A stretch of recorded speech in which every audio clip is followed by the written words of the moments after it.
Hey everybody, welcome to Bestie Book Reviews. I'm here with my bestie Mandy. And I'm here with my bestie, Jessica. No. Okay, so it's time for those 1 minute book recs. This is where we go over all the books we read this past week with 1 minute synopsises for each book. But before we get started with that, Mandy has something she's going to say. It better be appropriate. Yeah, because I'm so inappropriate. You threatened me before. What? Yeah, You're scaring spilling people secrets. away. Okay, what do you want to tell them? Well, we would love it if, even though Jessica's being scary right now, if you would still hit that subscribe button if you haven't yet. We're almost to 3,000, and then we have a giveaway, which you're not going to want to miss out on. So hit that subscribe button. And we also love it when you like and comment on the videos as well. So let us know how your reading week was.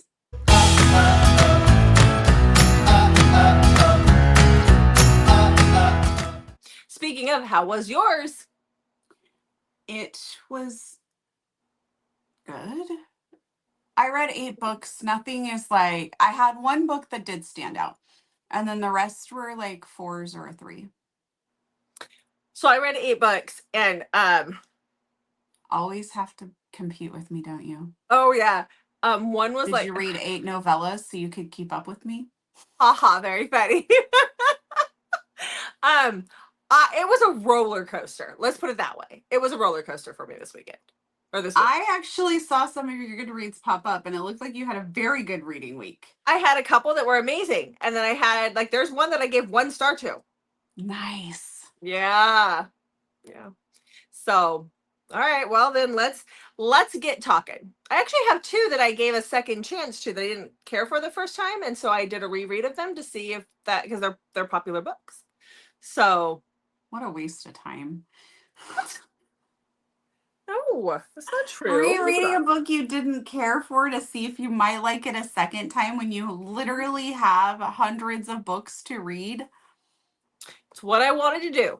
You mind your own reading business. I'm gonna read my, I can't even say it. I'm gonna mind my own reading business. Okay. You can mind your own reading business. I'm still going to judge it.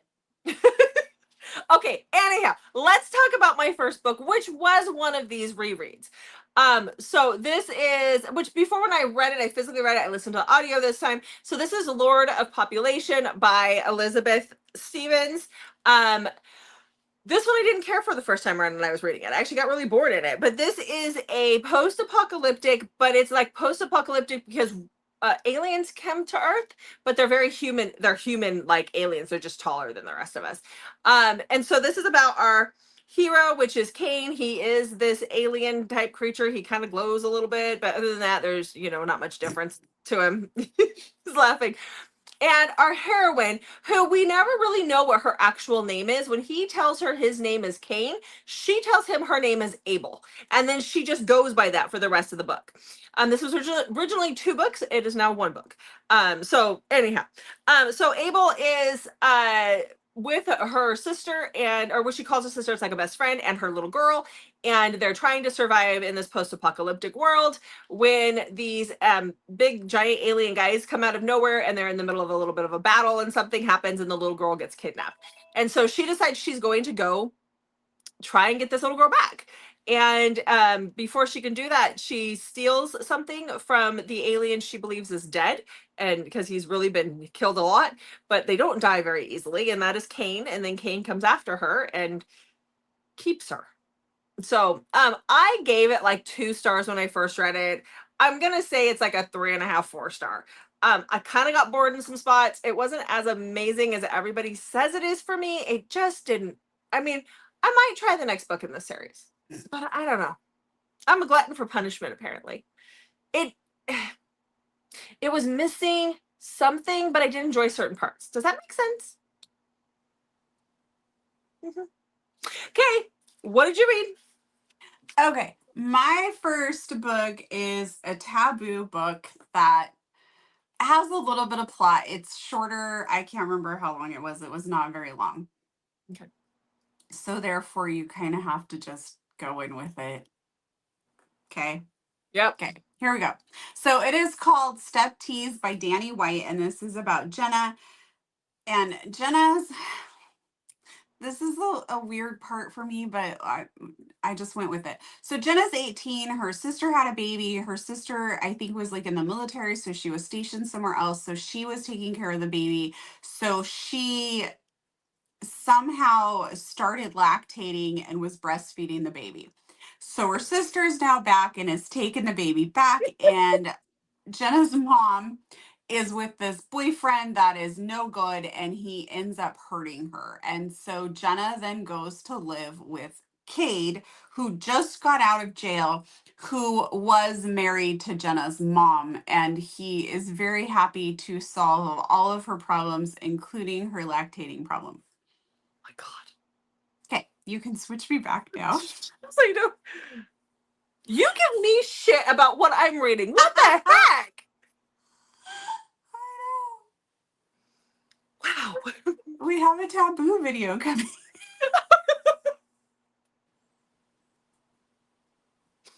I was trying to find something really taboo. Obviously, yeah. This was different. I rated it 4 stars. I can understand where it might not be somebody's cup of tea, though. Hey. Next. All right, so last week I read that MC romance by Anne Malcolm, and I wanted to read this next book because this is The Daughter Who Was in France. This was her book. Let's talk about this. This is Wilting Violets. So this is about Violet, who's the daughter who comes back from France. When she comes back, she's a mess. She is hiding some things. She makes some pretty big decisions, and there's a lot that happens here. She falls in love with a guy who's 20 years older than her, who is a part of the MC, and he is the it's one of her new stepdad's buddies. So they keep their relationship quiet for quite a long time, and then a baby situation happens. Anyhow, we knew this at the end of the second book because she announced that she was pregnant. I gave this 1 star. I couldn't even believe this was the same author.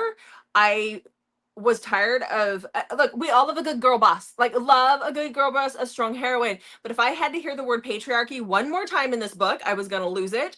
This girl she talks about being a feminist so much that I was like, you've got to be kidding me. There is nothing wrong with that. But oh my, I'm going to applaud that. But at the same time, why do I have to read it every other paragraph?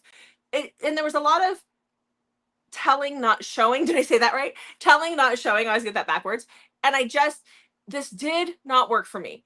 I know a lot of people loved it. I didn't. I gave it 1 star. It just didn't work. Now, will I go on to read the next book because I'm really intrigued by it? Yes, of course. But this one just did not work for me. If you loved it, great. I was just annoyed to the point where I wanted to just put it down several times, and I probably should have. So I just didn't like the heroine at all. And that rarely happens for me. She's got to be really obnoxious. And this was obnoxious as hell. Sorry, just my opinion. You don't got to agree with it. Oh, you did apologize. I was thinking this. I'm always all over myself when I'm so sorry I didn't like it. I know that some people liked it, and I know that one of our viewers was like, Jessica, you've got to go read it, but it didn't work for me, and that's okay. Sometimes they're going to work for me, and sometimes they're not. Sometimes you're going to love them, and I'm going to hate them, and even you and I have differing opinions on certain books, and that's fine. What book do we have a differing opinion on? Ice Planet Barbarians. Oh. No, but there was Row by Dylan Page. Oh yeah. Mm-hmm. The other Dylan Page too. Her yeah. Those ones. Mm-hmm. We do have a few. It's few and far between, but we do have a few. Yeah. So, yeah. Apparently, it's just me not getting on board with the crazy shit. Yeah. Oh, The Darkness We Hide by Bryn Ford. I love that book. You didn't care for it. That's true. Yeah, see? But there was no, it's not, yeah. It's not finished yet. Yeah. Yeah. That was really misleading when you made me read that. Told you the other half wasn't written yet. But okay. What do you got next? Okay. Next, I read this monster of a book. It was a big book. Did you read it or listen to it? Both. Okay. I'm just curious. So this is Heartless Beloved by Lola King. I think this was my first Lola King book too. Mm-hmm. So Alex is the senator's daughter, and the senator is just, he's a horrible man. He's extremely controlling of her, and not just like in a I want you to be safe. It's a very manipulative, gross, controlling way. And he's also abusive. So he's just, she is like, tries to be so perfect, and he is never happy. And he's just an awful, awful man. And Zaid is from the wrong side of the tracks, and he is supposed to get close to her to try and learn all the senator's secrets.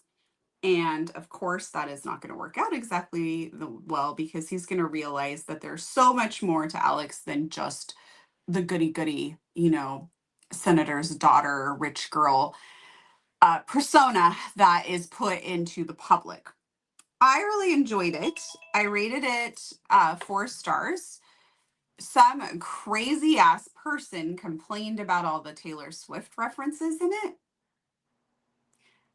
I like Taylor Swift. I'm not a crazy Swiftie or anything like that, but I do like her.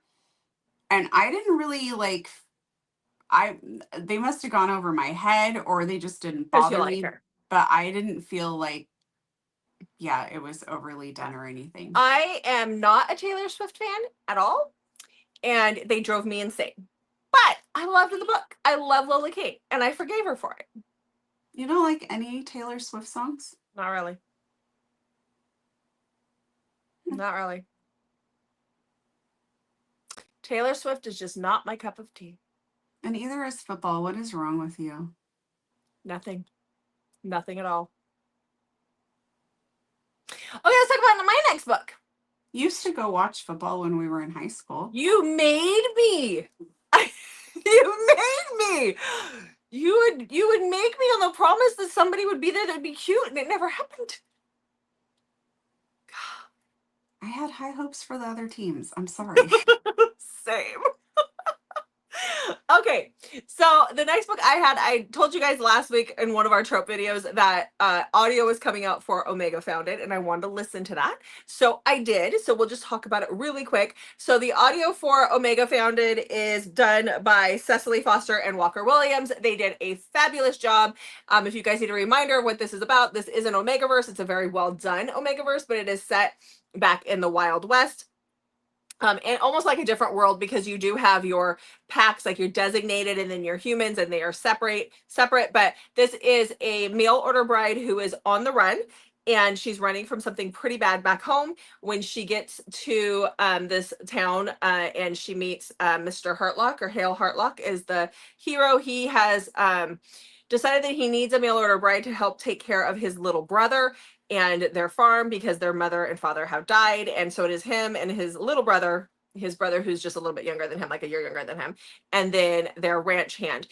Packs are outlawed. They're not allowed to have a pack. But when she gets there, she marries him right away, and then finds out that Hale hates Omegas with a passion. He has some major trauma from one, and he wants nothing to do with Omegas, and she is hiding her designation. She is hiding her scent.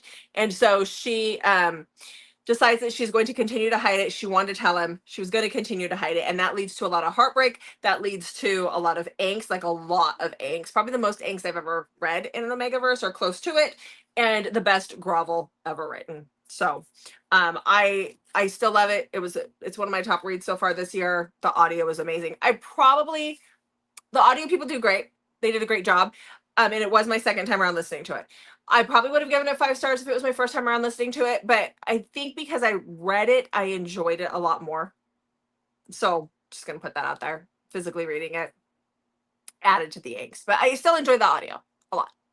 We have talked about this, though, that when we look at our top reads of the year, they're almost always physically read books. Most, yeah. So yeah. Alrighty, kangaroo. Okay. Just trying different names out there, since you didn't like Spongy McMustard. Okay. Okay. Yeah. So at the beginning of the summer, I ordered Rebecca Jenshak's, I think it was like called a Summery Mystery Bundle or something. and you could put books that you've already read or have on there, so you could get books that you haven't read. So I got that. Noelle has been living her best life all summer, playing in the box and with the tissue paper. Like, literally, this is no exaggeration. That's what she likes to do in her free time when she's not trying to be on camera. And so the book that came, there were two books, but one of them was Tutoring the Player. And so and it's part of the Campus Wildflower series, or no, why did I say wildflowers? Wallflowers, the Campus Wallflowers. And I've read several of the books in this series, but I've read out of order. So this is the first book in the series. So let me tell you about it. So this is Daisy's story. And so Daisy is a quieter, shyer college student. And she has been crushing on Liam, who is a hockey player. Okay. Daisy doesn't know the rule though, and I know the rules. So there was no concerns for me that I was reading a love triangle that was going to make me angry, because Liam was blonde and his friend had dark hair. So I knew what was coming. So she is crushing on Liam, and Liam, and Jordan end up working in a group, are paired together. So she's all nervous around Liam. Liam is acting kind of weird around her, and Jordan is sort of like the third wheel, but he really hits it off with Daisy as well. But Jordan is the campus playboy. Like, he doesn't want relationships. He sleeps around, parties around, all of that. Typical dark-haired bad boyness is Jordan. And that is where the relationship is going to end up heading. I enjoyed it. It's a very kind of like more sweet college hockey romance, but it was really good. I enjoyed it. I rated it 4 stars. I will say I did notice that some people, after I read it, sometimes I'll look at people's reviews just out of curiosity, and there were a few people who brought up the third act breakup, which I did find kind of annoying as well. I've read lots of her other books, her latest series, and so I don't know if this was just a one-off, but that's not typically, she doesn't typically have like an obnoxious, or I don't even know if obnoxious is the right word, that third act breakup where you're like, wait, what? And so I just wanted to throw that out there. Okay. So if you've read that book, didn't care for that, try her newest series, The Holland Brothers, was really good. Okay. You read one of the Holland Brothers? Yep, I did. Yeah. The dirt bike riding one, and the gymnast. And the gymnast, yeah. Yep. Okay. Well, now we're getting to the book that I've waited for audio for 2 damn years. And it was worth it. So, The Lovely Return by Carrie Ann Cole. And by the way, I'm so glad when you called me and said we have to get this version before it went out of stock. I don't really care for the cover right now that she has on the book. I was looking at it and the guy's making a weird face. It's like a whole thing. So yeah, I do love like the original cover. You're welcome. Yeah, thank you so much. Okay, so let's talk about The Lovely Return by Carrie Ann Cole. So audio came out this week, and it was done by Brandon Francis, Shiloh James, and then there was a third narrator for the mother of Penny, I believe, and that was Danny California. So the audio is amazing for this. This is about our 2 main characters, Alex and Penny. So this is a 21-year age gap, if I remember right. And at the beginning of the book, Alex goes through something extremely traumatic, and he has to live with the consequences. His life is just thrown upside down. And about 6 years later, this little girl, Penny, shows up, this little adorable little redhead, and she just shows up in his little work area. He's got like a barn behind the house, just shows up there one day and just, hi, I'm here. And he's like, oh my gosh, there's this kid here. And she knows things. She knows things that she should not know about him and his life. And as far as Penny is concerned, she, even from birth, when she could talk, she would ask to go home all the time. Like, her mom is always very confused about what is going on with her daughter. And so, when she was 6 and she saw this house, she like freaked out and wanted to get out of the car and get to this house. Like, this was her home and this is where Alex lived. And so we see over the years, it's a very slow burn. Nothing even transpires. Like, the relationship doesn't even change from friends until she's 18. And even then, like, he's never looked at her that way at all. And but we see this progression over many years. There is a big gap in there as well, but we see this progression of over many years of them becoming friends, and it leads to so much more. That man waited 22 years for her. So I'm just going, it was amazing. It was great. 5 stars. It'll be one of my top reads of the year. Loved it. I know I'm doing a crappy job of explaining it, but just go in blind. Just go in blind. It is so good. It's one of my top reads. Yeah, I really do feel like I knew a couple little things, and I was afraid that those little things would ruin it, but those are the things the author had told us anyway. And I pretty much went in blind, and I just think everybody should just go in blind. Just trust me. It's epic. It's amazing. Listen to it. Carrie Ann Cole has never let me down. No. So, yeah. I own every single book Carrie Ann Cole has written. And like I told her that when I was messaging her about this, waiting to like the 2-year wait was worth it. It sucked, but it was worth it. So, 2-year wait for audio is what it is. I'm on a 2-year wait for a new book from her. I know she's been teasing a few different ones, right? But we'll see. Okay, so next I want to work on the books that are on my shelf to read. So I picked this one up, and I was feeling really proud of myself because I read 4 of my books off my shelf this week, but then I brought 14 new books home. No, not technically, because you brought how many from home? Oh yeah, 2. Yeah, But I yeah. So also you brought ordered 12 new books from home. Or brought 12 new books home, not 14. Yeah. But as I'm saying that, I ordered 3 books off Pango. Crap. Hey, that What? reminds me. I am an ambassador for Pango, and so I will put that information in the bottom, and you can go use, if you've not purchased from Pango before, you can save $5 off your first purchase. Ooh. I love Pango. It's a great way if you like books, you can get books on like all kinds of books on there for usually cheaper than off of Amazon. But it's a great way to find books. For example, I was kicking myself because I did not get the words in the original cover, and I was able to find it on there. Sometimes they're insanely priced. This one I got for a pretty good deal. So it's a great way to find books like that too, if you're looking for particular covers and things, like you were just talking about The Lovely Return. Well, also, my 2 of my kids are in college, or the middle one's now in college, and we have gotten several of her books for her college classes off of there as well, without having to pay the insane, like a lot of her medical books we've had to get off of there. So things that I just couldn't find on Amazon or couldn't rent for her or whatever, we've gotten from Pango.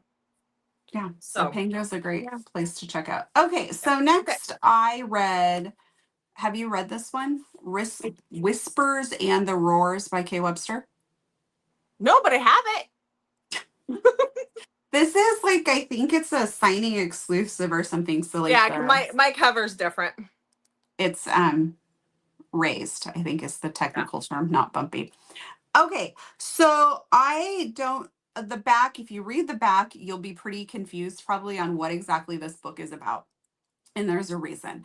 It's really one of those go in blind books. And so I really don't want to tell you anything about it. If you I will say that this is not like The Wild.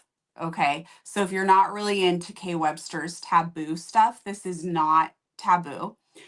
It does have different things happening in it. And if you have concerns about what it could be about, you can message me and I'm happy to talk to you about it. But if you like Kay Webster's writing and you want to go into something blind and not really know what's going on and be pleasant, like just have a book that really kind of grips you because you just like what is happening type feels throughout the book, this is a fantastic book. I loved it.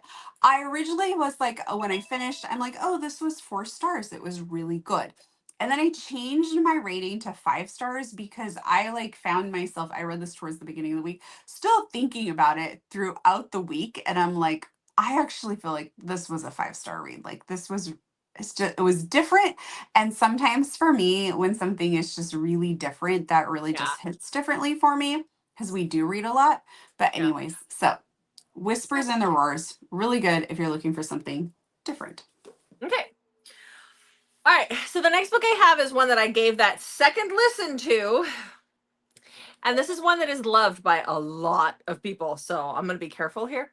Oh, good. So So you did waste your time on this. no, because I will continue on just to see because it's a duet and I haven't read the second book and I need to know if it like changes in the second book. So this is His Pretty You Little really Burden. are a glutton for I am. punishment. So His Pretty Little Wait, Burden. What? by Nikki Harris? Yes. Oh, I've been wanting to read this because everybody talks about it. Yeah, they do. Okay. So this is Jessica! just listen. This is the second time I've read this book. The first time I gave it 3.5 stars, and the second time I'm going to stand by that. So this is about Fawn and Clay Butcher. So Fawn is 18 years old, and she is a foster child. Like she's been raised in the foster care system, and she has left. Like she's living on the streets at this point, and now she has gone to this big compound. I think this was either in South Africa or Australia. I can't remember where she was, but she's gone to this big compound where she believes that her biological father's living. This is what she's told. She's never met him. Her mother has died, and she's been told that this is where he's at. So she's pregnant. The circumstances in which she became pregnant are very not cool. And it goes into that in the book, but it's not a very good situation. So when she gets there, she tells them that she thinks she's the daughter of this guy.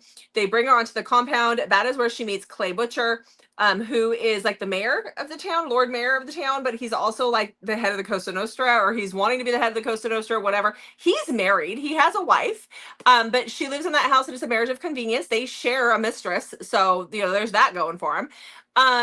And they do a DNA test, determine that she is this guy's daughter. Well, this guy is a rival of Clay's. And so he decides he's going to keep her and that baby to use as leverage. There's a huge age gap because she's 18. I think the potential is there. I was bored. It just didn't hit right for me. I got bored in so many different places. I don't know. I went and looked, and we have a couple. So our friends we do our buddy reads with. Amber gave it 6 stars. Jen gave it 1 or 2, and she was like, no. So and you're in the we're middle. divided, and I'm in the middle. That's funny. So I do want you to read it, Mandy. You tell me. I will read the other half. I'm thinking maybe I'm missing something, but even towards the end, I'm like, really? Really? I don't know. And I love Nikki Harris. Like, I love what I've read of hers. I love her Born for Silk and her Born for Lace. I don't like this. I'm sure it's just me. No, it can't be because Jen agrees. I'm not sure like at what point I should jump in or how long. I don't know. Am I digging myself a hole? Have your tantrum here about it. When I picked it back up again, I was like, this had to have been me. Because when I read it the first time, I listened to it and I was doing a bunch of stuff. It was at Christmas time and I was wrapping presents or something. I just remember being very busy and I probably wasn't paying attention. This time I was paying attention and I was like, no, wasn't because I was doing something. So next. I need more coffee. Okay. Okay. Next, I read a book that you've read. Do you know which one it is? Oh, you've got to be shitting me. No. It's by an author we met at BB4E. We've met her before, but...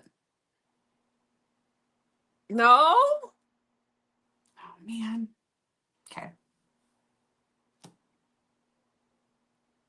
We have pajamas with his face on them. Swathy.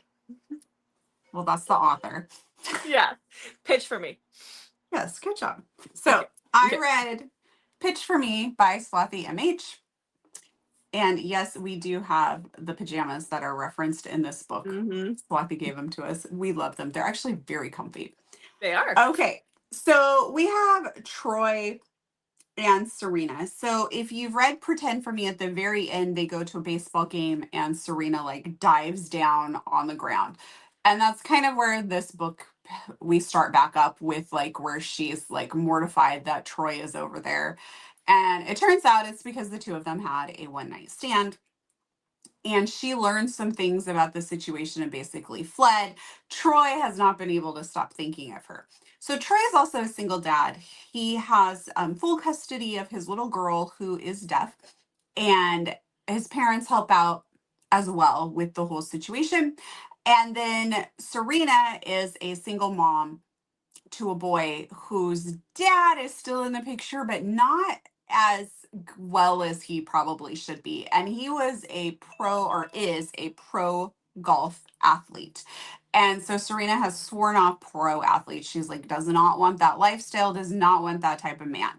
And Troy is a little relentless in his pursuit of Serena during this. And so this is their story of Troy who really falls hard. But also, this is a very big found family. The guys all have this like really close knit group, and Troy kind of gets brought into it because he's friends with somebody. One of the guys has been like obsessed with Troy, which is hilarious. That's where the pajama pants come from. Yeah. So I love the story of Troy and Serena, but I almost think I might love the guys' story of just their conversations, the texting back and forth more. Like, and there, a lot of them are from the, isn't it the Elements series? Is that what Yeah. it's called? Yeah. Yeah. So I Yeah. really enjoy this. I do have a question for you, Jessica. How come you've not taken a page out of Serena's book and started packing around your own mustard packets? I know she likes spicy mustard and you don't. Because I don't, and most places have mustard. Really, because I've been to several places where I have heard nothing but bitching about how sweet pickles are not pickles and spicy mustard is not mustard. And what fucked up mustard did they put on this? I'd like to point out that Mandy lives a life in her own head, but okay, it was one place with the pickles, and I don't even remember the mustard place. Most places have regular mustard, and I ask them that. Maybe that's what it is that you complain about the spicy mustard or the cracked mustard before it even happens. It is different, and I do not want it on my burger or whatever I'm eating that I want mustard on. I want yellow mustard. I'm a basic bitch, and I want yellow mustard. I don't ask for much. Just basic mustard, pickles, sour pickles, dill pickles, and mayonnaise. That's it. That's all I ask for. Leave me alone. It does not take much to spin you out on this topic. So I think the people are probably like, yeah, right, Jessica's only brought this up one time at a restaurant. It's true. Hey, and the majority of them agree with me on the pickle situation. They commented last time. I have a whole found family of dill pickle addicts, okay? I like dill pickles, but I also don't mind sweet pickles. It happened after my youngest was born. I became allergic to mint, and suddenly sweet pickles were gross. Don't know. Weird. I do want to say in that book, what I did also appreciate is Serena has vitiligo. Oh yeah. And that's not something you see covered. So you also have that. You have the daughter who's deaf. It's the daughter that was deaf. Mm-hmm. Yeah. And so that representation, and you also have the vitiligo representation that Serena has. So I appreciated that too. I forgot to mention that. Yeah, I always do too. But I just really wanted to talk about the spicy mustard packets. I know you did. I know. Okay, so let's play this game without looking at my Goodreads because I know you got it right there. I read a book that you've read. You know what it is? You probably already looked though. Oh yes, I did actually see this, and I saw how you rated it. Yeah, I did. Rainfall by Allison Rhymes. We also saw it before. It wasn't the first time though. Okay, so I loved this one. Mandy loved this one. This is great. This is an angsty fun read. This is about Isla and Killian. They meet when they're 10. So Isla's dad is a hockey coach, and she meets Killian, who kind of comes from the other side of the tracks in a way. Like, he just doesn't have a lot of money and stuff, but he's in this program. Her dad is coaching him, and then she sees him every summer for the most part until they're 16, and they start out with a friendship. And then at 16, they start dating. And then I think they were 19 when he gets called up to play for the big boys. And so that means that he has to leave the Seattle area, and he goes to I don't remember where he goes. He goes somewhere else. He goes Colorado. He goes somewhere. And so they try a long distance relationship, but there's a girl who comes in the middle of it. She is this horrible person. Really, she's horrible. And she takes pictures for the team, and she uses his how young he is, how dumb he is. She uses the whole like distance separation thing to come between the two of them. And then that is also where Isla finds out that she's pregnant. And then things fall apart. And then we fast forward 5 years later, when he comes back to Seattle to play for her dad in the NHL, and discovers he has a 4-year-old daughter. She did try to tell him, though. It's not one of those things. So I'm just going to put that there. It was an angsty, oh, it was so good. I didn't want to stop it at all. Me either. Oh I my stayed God. really late reading it. My kid, I had like, my kids were fighting at home and I was at work. They were fighting and they were calling me every 3 seconds. I got to the point where I was like, figure it out. And I like hung up on them. And I then switched from my phone where my Bluetooth was connected to my tablet so that they couldn't interrupt my book anymore. I was done. I wanted to listen to my book. It was that bad. I was a bad parent, but you know what? They're old enough. They're fine. I had to know what happened. But you read the second one, right? The next one? Yes. But you didn't care for it as much. I didn't. It really sets it up in the first book that it's going to be pretty angsty because she is in love with this guy who is possibly gay. But Maybe no, he's bi, they say, and he prefers guys though. in the first In the book. first book. Yeah. And so then in the second book it comes out that he's actually bi, and it just didn't have any angst because I'm like, ooh, how exciting is this going to be? Like, because she writes angst really well. She does. And so I just really felt like, and so that's really my fault for going in feeling like it was going to be angsty, but I felt like that's how it kind of got set up. Yeah. I do want to read the third one too. So we'll see what happens. But I gave that one 5 the stars. third one on my Kindle because I want to read the fourth one that's coming out soon. Yeah, she's got audio for these though, for these 3. Mm-hmm. So I'll just listen to them at work maybe this week. I don't know. We'll see. But yeah, I gave this one 5 stars. But I found that with her other one too, the wrong play, or whatever the play one was that we both read with the cheating, it was amazing. And then the second book, I read that one and I was like, it's not as good. So maybe that's just a trend. Maybe that's just us expecting so much more because we love the angsty stuff. Yeah, because cheating does allow you to have like a really different level of Which angst. is why I like the cheating. Break my heart, just put it back together again in the end. We're good. Yes. Yeah. I also appreciated how everyone kind of took some responsibility on how that relationship fell apart. It wasn't just like that he did everything wrong because they're young. Yeah, but also like it wasn't, I know we both talked about how he was really kind of taken advantage of, but he owns up to all of the things that he did in that situation as well. And so I does don't want it she. to come off as like we just gave him a clean slate because he was taken advantage of. And we've noticed that in he both was a willing participant. And that's the thing. The one thing that, I see there's a lot of negative reviews for Allison's books because she does the cheating trope. But her heroes also are put through their paces. Like, I think the other one we read, they went through counseling and stuff. Like, there's like, they own up to their mistakes. Eventually. I mean, in that first one, it took him a while. Yes. But there is redemption for them. There is grovel. There is, like, they don't just get a free pass.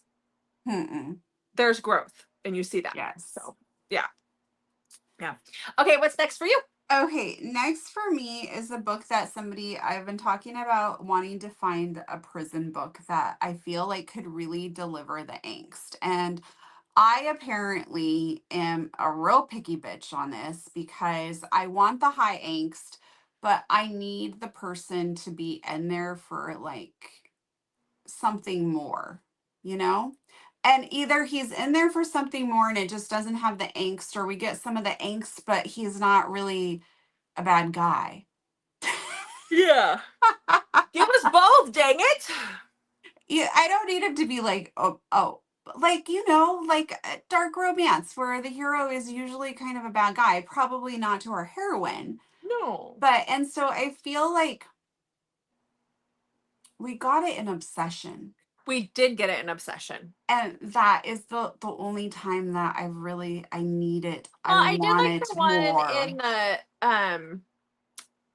in Pam Godwin's Deliver series. There's one when they're in prison, but they're not in prison because there's things going on behind the scenes. They're the good Yeah. guys. They're there to catch somebody, Yeah. kind of a thing. And then also So, though, there's no, like, she's there too, and like all the taboo and forbidden stuff of it isn't really in play yeah, it's a so different kind much. of prison. I Yeah. do love that No, one. it's really good. It's really But you good. also It's just really not the have to read same. in order. Yes. Like, you have to be into that series. Yes. Yeah. Okay, so somebody said for prison romance, try The Sharpest Edges. And so I did, and that's by Anna Calloway. And so, first off, it's in third person, and third person is just not my cup of tea. It's just my preference. I can do it if I'm listening to it, usually historical romance, but outside of that, third person is just really hard for me to get into. And so, this was third person, but I still wanted to read it. And so, that is going to probably keep it from being able to be a 5-star for me because I just struggle more with third person. So, we have Ava. She is a nurse in a prison, so we're checking some boxes right there. And Dean is in the prison and he is recently there. He gets basically jumped and beat up because he doesn't want to join like the other, I don't know if it would be called a prison gang, but like the group of guys, like they want him on their side and he doesn't want to be. So they're just going to continue to beat his ass until he joins them, apparently. Oh, I forgot to set my timer. Sorry. And so he comes to the infirmary. She ends up tending to him every single day because of his bad injuries and stuff from this. And that's how they kind of start a relationship. You can switch me back Okay. because I went way over. Yeah. So I ended up rating it 3 stars. I liked it. It just wasn't up there with what I am desperately searching for. And again, it's me being super picky. But Yeah. if you're looking for a prison romance, this one could be it for you. Okay. Unless you're also super picky like me. Well, you're looking for something extremely specific. But there are a lot of readers who love third person. An author, Pam Godwin, said she loves third person. I was But she like, doesn't I write almost third fell person. off. We were sitting there around the table at the restaurant with her, and I literally almost fell off my chair when she said that. I know. And my first thought was, thank God you don't write in third person. Yeah, but nothing she writes is that way. So that's No. interesting that she loves it, but she doesn't write it. Yeah. And like right now I'm reading a book. It's a post-apocalyptic book. The setup and premise were I'm like, yes, this is it, right? It's in third person. And I'm struggling. The story is a good story, but I'm struggling with her writing and the way she's doing it. Like I was just reading before you jumped on, there was a paragraph and the hero was talking and he was referring to it was the paragraph was like he felt this way because he and I'm like, oh, he's talking about himself, not this other dude. Like I was so confused for a minute. Yeah, I like my dialogue to or inner dialogue to be what is moving the story along. Yeah. So I'm sticking with this. I'm gonna try to finish this one. It's hard. I keep confusing myself. So, or that keeps confusing me. This is turning into a long video. We better pick up the pace. Okay, so the next book that I picked up was another one that was on my TBR. I've been waiting for this one. This one was a new release audio on the 12th, and that is The Wrong Play. This is the second book in C.R. Jane's The Wrong Player series. So this is her dark college football romance series. So this is about Riley and Jace. We met Jace in the first book, The Wrong Quarterback. Jace is the one that tells all the dopey jokes, like the total dad jokes, but it is fun. It's just fun. And he is I don't remember the running back, but he catches the ball and run. Whatever. He's one of the dudes on the football team. I know Mandy's so proud of me right now. I actually wrote it down, but I don't want to look down and tell you guys what it is that he does. So anyhow, Riley has run away to college, basically. She was in a very sketchy situation and it was abusive towards her in a lot of ways. And I'm not going to tell you what it is. You'll find out very quickly at the beginning of the book. But she ran off to college. Her parents don't necessarily know where she is. They just know that she's at college. and she's keeping a very low profile. And one night, her friend talks her into going out to a bar, and that is where she meets Jace. He's the fun guy, right? He's got the long blonde hair. He's the life of the party. They hook up in the bathroom. It's a wonderful experience, and she runs. She runs. That's the thing. When she's faced with feelings, she runs away, and we see a lot of that throughout this book. Anytime she's faced with feelings, she runs away. But this is C.R. Jane. This is one of C.R. Jane's heroes, and he will not take no for an answer, and he becomes extremely obsessed, and he will do what is necessary to get the woman that he knows is his. So I gave this one 4 stars. I really enjoyed it. The audio was great. The narrator for this, and I can't remember who narrated, the male narrator, he's got a very deep voice, and there were times I had to slow down the audio to hear what he said. So and I could not listen to it in the car. So while he was great, I just want to put that out there. I had to slow it down a little bit because it was hard. So I'm also reading that right now because it just came in the mail. oh, did it? Are you listening to the audio or? No, I'm reading it. Okay. Yeah. I like reading her books better. But it's not the man cover. I want the daggone man cover. No, it's the only paperback you can get of it. Yeah.